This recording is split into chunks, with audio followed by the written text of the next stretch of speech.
Elle a traversé et accompagné près de 9 siècles de l'histoire de France.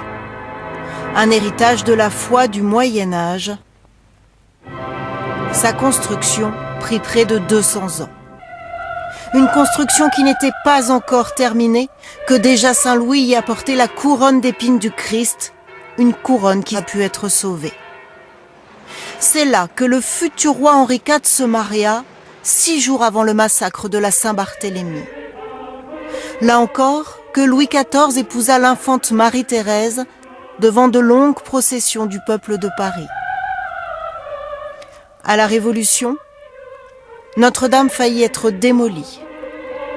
Elle fut sauvée, mais détériorée.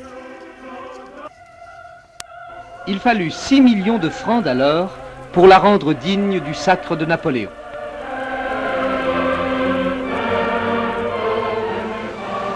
Au milieu du XIXe siècle, le baron Haussmann démolit une partie de l'Hôtel-Dieu et le bâtiment des Enfants Trouvés pour augmenter la surface du parvis. La cathédrale résista à la Commune de Paris et c'est là que la fin de la Première Guerre mondiale fut célébrée.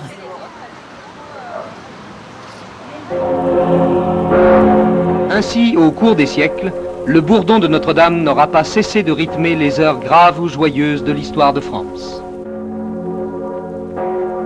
Quand on parle de patrimoine, on ne se rend pas compte, la charpente, ce sont des arbres qui ont été plantés il y a 1000 ans. Cette charpente a été construite au début du XIIIe siècle. Jamais elle n'a été touchée par un incendie. C'est une forêt, on l'appelle la forêt, cette charpente. La forêt, la voici, filmée à l'automne dernier, un des joyaux de la cathédrale. Une charpente d'origine composée de centaines de poutres en chêne, sur 100 mètres de long et 13 mètres de large. Une forêt ce soir détruite.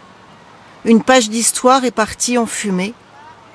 La cathédrale Notre-Dame de Paris était le monument le plus visité au monde.